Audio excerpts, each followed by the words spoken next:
तर मित्रांनो नमस्कार. सावळ्याची जणू सावली या मालिकेच्या आजच्या भागामध्ये आपण बघणार आहोत. आता त्रिलोत्तमाने सावलीला सांगितलेलं असतं की तू यांच्यासाठीनं काढा बनव आणि त्यांच्या रूममध्ये त्यांना नेऊन दे. तर त्रिलोत्तमाला बाहेर जायचं असतं म्हणून सावली मात्र ते तिनं सांगितलेलं काम करते.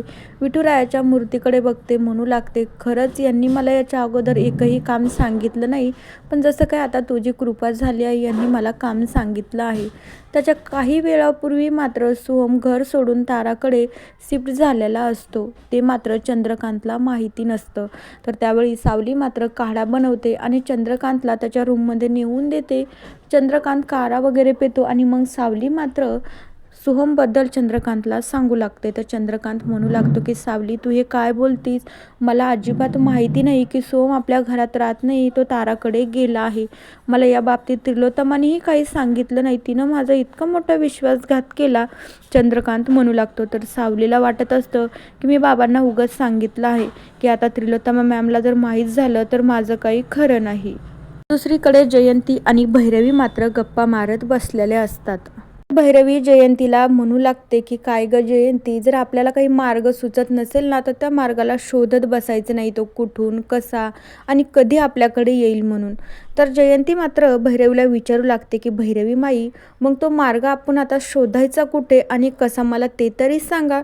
तर भैरवीला मात्र जयंतीचा खूप राग येतो, कारण की भैरवी जे सांगते ते जयंतीच्या डोक्यात जातच नसतं, म्हणून भैरवीच्या जयंतीवरच चिडते. त्यानंतर त्या दोघीजणी परत त्याच विषयावर बोलत असतात. तर दुसरीकडे त्रिलोत्तमा जेव्हा घरी येते तेव्हा मात्र चंद्रकांत तिला विचारू लागतो की काय ग त्रिलोत्तमा, सोहम आपला घर सोडून ताराकडे राहायला गेलाय आणि तुम्हाला याच्या बाबतीत काहीच सांगितलं नाहीये. तर आता त्रिलोत्तमा विचारू लागते तुम्हाला मुळात हे सांगितले कुणी, मला त्याचं फक्त नाव सांगा. तर चंद्रकांतनं त्रिलोत्तमावर खूपच चिडतो, म्हणू लागतो त्रिलोत्तमा आता मुद्दा काय एवढं सांग, तू मला सांगितलं नाही ना, हा मुद्दा आहे. मला कोणी सांगितलं याच्याशी काहीच घेणं देणं नाही, मुळात तू मला का नाही सांगितलं, मला फक्त तू एवढं सांग. तर त्रिलोत्तमाई खूप रागाने चंद्रकांतसोबत बोलत असते आणि चंद्रकांत तर खूपच त्रिलोत्तमावर चिडलेला असतो. आता त्रिलोत्तमा चंद्रकांतला म्हणू लागते हो आताशी माझ्या लक्षात आलं की हे तू मला इकडे येऊन सगळं कुणी सांगितलं असेल, मी पण आता बघते त्या व्यक्तीला सगळं काही विचारूनच घेते. तर चंद्रकांतला वाटत असतं आता ही त्रिलोत्तमा जाईन आणि सावलीलाच हे सगळं विचारून घेईल. तर दुसरीकडे सावली मात्र सारंगसोबत बोलत असते. सावली सारंगला म्हणू लागते खरं तर सारंग सर एक गोष्ट सांगू का, तारा मॅडमचा मला फोन आला होता की त्यांचं असं म्हणणं आहे की त्यांना या घरात परत घ्यावं, अशी विनवणी मी त्रिलोत्तमा मॅडमकडं घालावी, मी त्यांच्याशी बोलावं. पण सारंग सर तुम्हाला एक गोष्ट सांगू का, मला त्यांच्या समोरही जाण्याची खूप भीती वाटते, मी त्यांच्यासोबत कसं बोलायचं.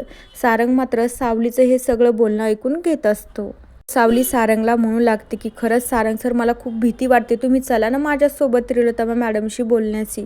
तर तेवढ्याच वेळात बबलू येतो. बबलू म्हणू लागतो चला तुमच्या दोघांना त्रिलोत्तमा मॅडमने बोलवलं आहे, तिकडं हॉलमध्ये आई येऊन बसल्या आहेत. तर सावलीला मात्र धक्का बसतो, आता काय झालं असेल म्हणून, आणि सावली आणि सारंग त्रिलोत्तमाकडे जात असतात. तर मित्रांनो बघूया उद्याच्या भागात काय होतं. तोपर्यंत या मालिकेच्या पुढील भागांच्या अपडेटसाठी आपल्या चॅनलला सबस्क्राईब करा. So bye.